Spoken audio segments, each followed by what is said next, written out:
two other things, real quick things that just little memories. As I was driving down, I thought, one of them was, and I got to spend the night with must have been yourself and Elizabeth, and you had the upstairs bedroom at the house, and there was an intercom system that went from the main floor up to all the kids' rooms. And so everybody would go to bed and June would be down and she would read a story. And I thought that was the most magical thing I'd ever, are we like lowering it or something? No, but I thought that was really magical. It never happened before in my house. You know, there wasn't an intercom system. But quietly she would send everyone to bed and then she would read the stories. And then everyone would fall asleep.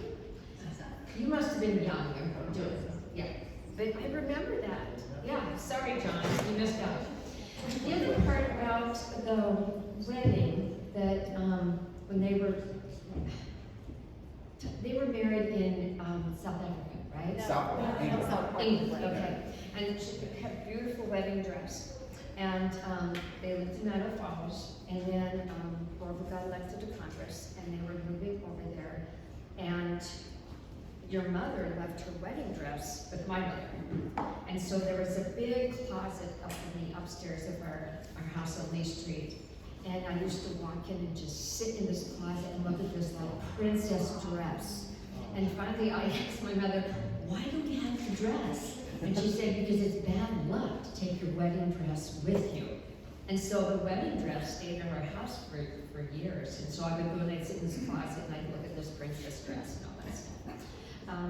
Okay, but the other story I thought of, which was my favorite, which matches with, where are you, Elizabeth? No, Catherine, where are you? There you go, Catherine. Okay, this is a story, this is one of the very first stories that I ever remembered from Mom, and correct me if I'm getting some of the pieces wrong, okay? As you remember, I was young and magical, right? So your dad was in Congress, and they were back in the I don't remember which term it was, but there was a big congressional event at the White House, and I think it was like Nixon era, maybe?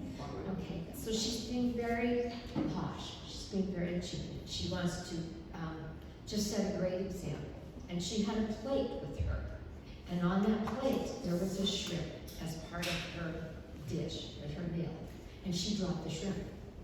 And she was mortified, because you never bend over to get your shrimp, right? So she really didn't know what to do. So she remembered the captain of the field hockey thing. And so she just lifted the tablecloth and she just kicked that thing right under the table. And no one ever knew a thing because she just did that field hockey move. But then, where are you, Terry? Terry has the rest of the story. Okay. All right. So this is a story that June told like all the time. So She did. She loved that story. But then she either read something about a follow-up to that party. Right. And one of the gals that was being interviewed said that she had dropped a shrimp and kicked it under the table or piano or something. And when June read it, she was like livid. She stole my line, my story. And that's, she tells, and that's why she tells it so often, because she never quite let go of hers.